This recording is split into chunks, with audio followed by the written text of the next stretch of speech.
En Juan 15, versículo 1 al 7, el Señor está hablando acerca del bautismo. Bautismo significa inmersión, sumergir algo dentro de otra cosa. Había un bautismo de Juan que era un bautismo simbólico. Simbolizaba lo que iba a ser Cristo cuando Cristo entrara a morar dentro de nosotros. Ahí está el bautismo que da la vida eterna. El bautismo espiritual, bautismo con el Espíritu Santo, que no es lo mismo que el bautismo en agua. Entendiendo primero que bautismo es sumergirse, eso es bautismo. Bautizarse es sumergirse, inmersión. Entonces, en el Jordán los israelitas se bautizaban confesando sus pecados para el perdón de pecados. Bautismo de Juan. Confesaban sus pecados para el perdón de pecados. Se bautizaban en el río Jordán confesando sus pecados para el perdón de los pecados. El perdón de los pecados que iba a venir con Cristo en la cruz del Calvario. Por eso Juan le preparaba el camino al Señor. Entonces tenemos nosotros que Juan estaba bautizando en el Jordán y se estaban sumergiendo los israelitas en el agua.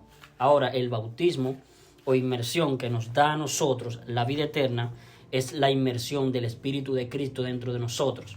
Y ahí nosotros tenemos la vida eterna, nos vamos al cielo. Por eso que en Romanos 8:9 el apóstol Pablo dice a los romanos al final del versículo 9: si es que el Espíritu de Dios mora en vosotros, y si alguno no tiene el Espíritu de Cristo, no es de él. Cristo dijo, estando a punto el Señor de ascender a los cielos a reencontrarse con su Padre, cuando sacó a todos sus discípulos a las afueras de Jerusalén. Ahí leemos nosotros, Marcos 16, versículos 15 al 16.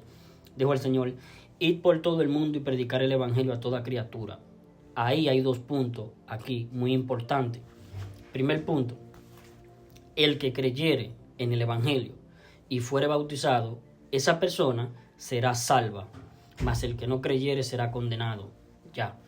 Esta expresión que usa el Señor, y fuere bautizado, no es el agua, es con el Espíritu Santo, y si alguno no tiene el Espíritu de Cristo, no es de él. Romanos 8:9.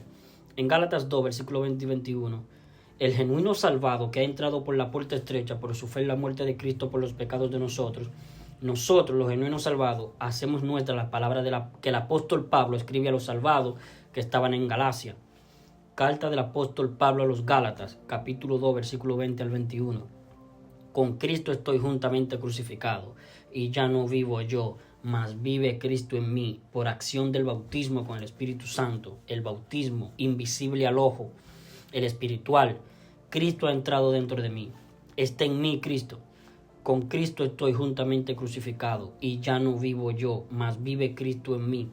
Y lo que ahora vivo en la carne, lo vivo en la fe del Hijo de Dios, el cual me amó y se entregó a sí mismo por mí.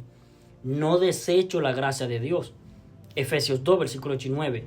Porque por gracia habéis sido salvados mediante la fe.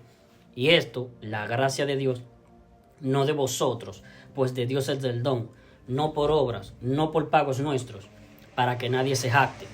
Habéis sido salvados en la cruz.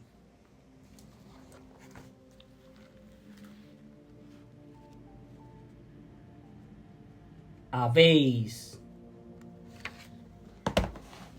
Entonces, la religión católica, los cardenales católicos, Cipriano de Valera, Casiodoro de Reina, King James, cuando ellos tradujeron los rollos antiguos que estaban escritos en el idioma griego antiguo al latín y del latín al castellano, bueno, el rey Jaime al inglés, le tergiversaron la expresión porque por gracia habéis sido salvados.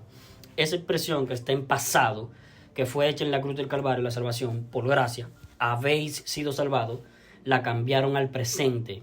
O sea, modificaron el tiempo verbal del pasado, porque nosotros en el pasado, hace 2000 años, fuimos salvados y le cambiaron el tiempo verbal al presente. Entonces, ¿cómo leemos nosotros? Efesios 2, versículo 19. Porque por gracia sois salvos. Eso está mal traducido. Fue un atentado contra el escrito original. No es cierto eso. Porque por gracia sois salvos, por medio de la fe. Y esto no de vosotros, pues de Dios es don. No por obra para que nadie se gloríe. Está mal traducido. Aquí, en esta expresión, sois salvos. Como queriendo hacerle creer al ser humano que yo ahora soy salvo. No. Habéis sido salvados en la cruz del Calvario. Todos los seres humanos, hace 2000 años atrás. Entonces se dan cuenta cómo la religión, el espíritu religioso que está en la sobra, atentan, se oponen a la verdad. Por eso, derribando argumentos y toda altivez que se levanta contra el conocimiento de Dios y llevando cautivo todo pensamiento a la obediencia a Cristo. 2 Corintios 10, versículo 5.